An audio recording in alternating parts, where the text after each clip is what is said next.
Hey guys, welcome back to Margot Watches Movies. My name is Jake Margot, and tonight I'm going to be reviewing 28 Weeks Later in anticipation of 28 Years Later releasing tomorrow and going into this weekend, the highly anticipated sequel to the beloved 28 Days Later and 28 Weeks Later franchise.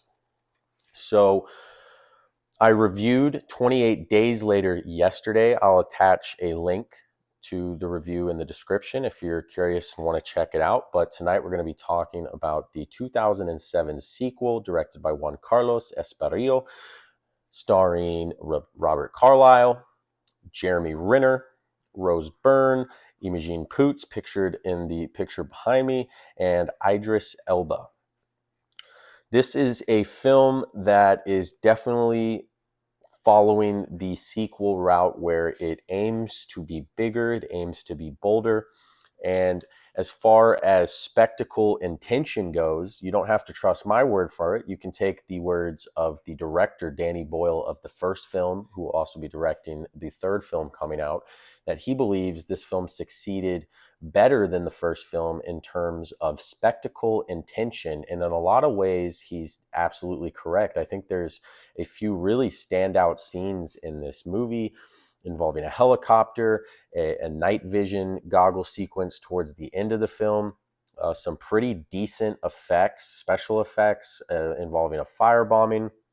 And, you know, the action scenes of this film do hit hard. And it's in all the cases of sequels, it definitely heightens the scale. Now, unfortunately, where we're lost in this film, uh, besides the direction of Danny Boyle, who does lend a hand apparently in the opening prologue, is the screenwriter Alex Garland is missing. So the script was co-written by the director Juan Carlos Esparrillo and some other dude with a European last name I didn't bother to learn because the script is not very good. Now, there's very good scenes within the movie, but the writing choices they make, the plot contrivances that are introduced to propel the story along, it doesn't necessarily occur in a way that makes sense. There's two like standout, pretty awful sequences of writing, in my opinion, that have to happen so that the plot can move forward. I don't think it unfolds naturally as the story progresses. It feels shoehorned in to make the cool scenes they want to shoot happen.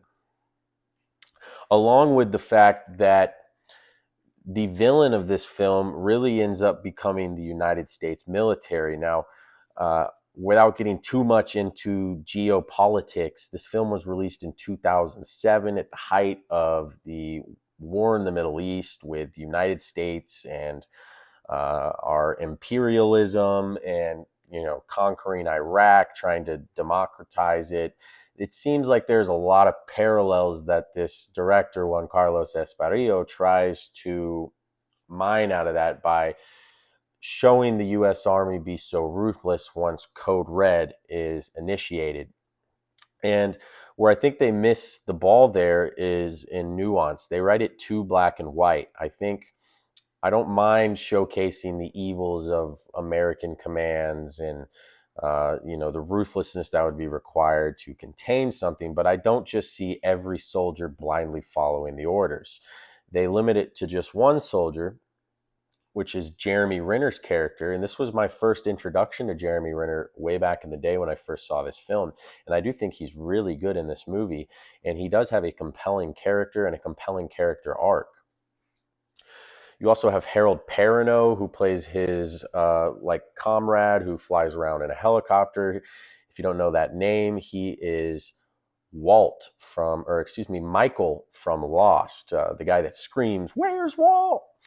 And um, so, you know, prologue wise, like the opening scene that kind of kicks off both this movie and the prior movie, 28 Days Later, I think this one has a better prologue. You get introduced to the set of characters. They do a good job of immediately kind of building this rapport between them before all chaos breaks out. And Robert Carlyle's character is introduced as one of the bigger cowards I've seen in a movie in a while. and he abandons someone extremely close to him and manages to get away. So we fast forward.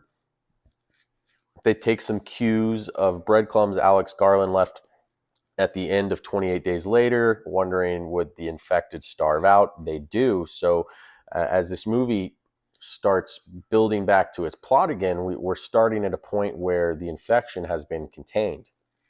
And as we get into London, there's American, as they describe, American NATO forces occupying London, keeping everything in order.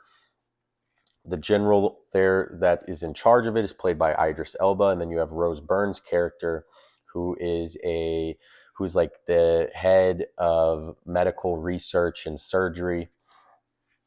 And what kicks the plot into gear is we come across the abandoned member from the prologue who has been bitten, yet she is not infected.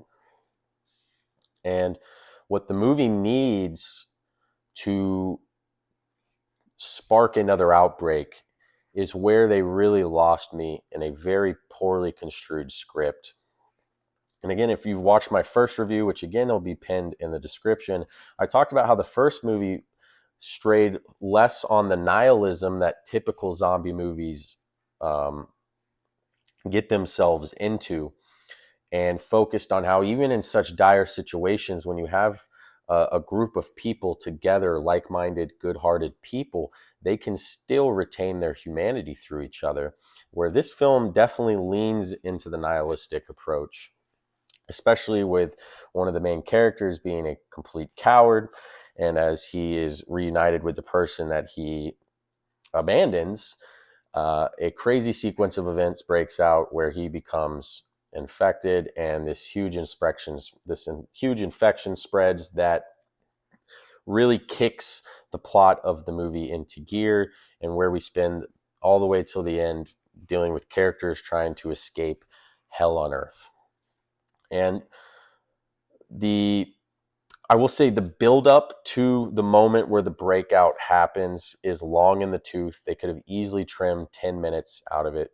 I get what they were going for. They were trying to develop the characters, just as the first movie does so well on the road trip aspect.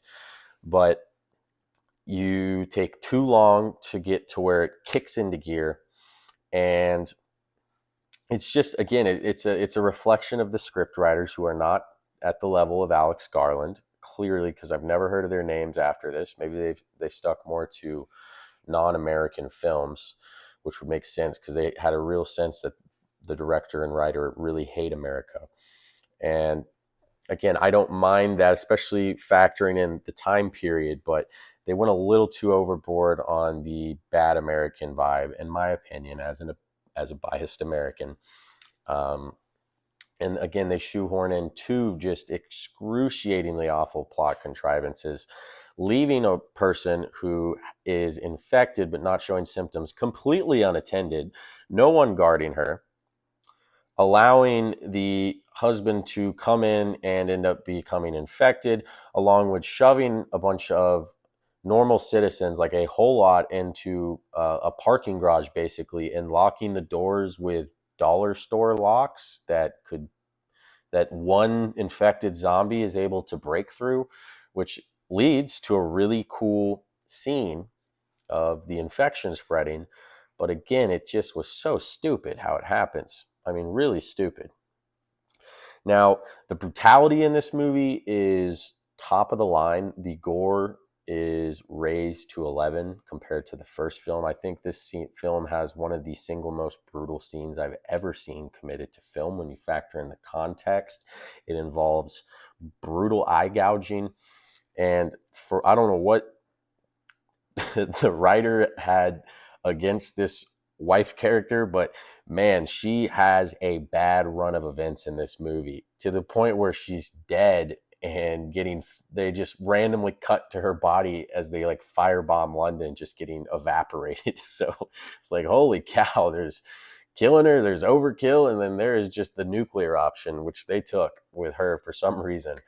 But, it runs back the same tropes of sacrifice. There's heroic moments in this movie There's the members dying one by one. It's much more of a standard zombie film. You do get the iconic score I mentioned in the last review, but they probably overdo it. It's played in like 4 or 5 different scenes. Hopefully, which I have an idea, Garland and Boyle will play restraint with that score music. We might get it in like a crowd cheering moment in 28 years later, but we'll see. But all in all, for me, it's a pretty sizable step back from 28 Days Later, which I rated as a must-see gem. For this film, I'll give it a watchable. It's a very watchable. It's not very watchable. It's a watchable movie with a few really good scenes, hampered by a pretty bad script and just black and white evil military writing with not a lot of nuance, besides one character dispersed in between that. They up the spectacle, they up the tension. That's straight from the mouth of director Danny Boyle, and I do agree with him there. But it wasn't as good as I remembered it. But with that being said, I still got enjoyment out of it. I think it's an enjoyable film to watch if you like the horror, action, zombie, thriller genre. And it's got a really, really good cast. A lot of people who ended up becoming stars are in this movie. So, yeah, 28 Weeks Later for me is watchable. Let me know what you guys thought in the comments below. Give me a like, give me a subscribe if you enjoyed the video. Are you excited for 28 years later? I am. I've been avoiding all critic reviews. I've heard nothing about the film. I want to go in with a completely open mind. Other than that spectacular trailer we got earlier this year, I really don't have an idea about what the plot's going to be. So I'll be excited to share that review with you guys. This is Margo Watches Movies. My name is Jake Margo. Thanks for tuning in, guys. Till next time.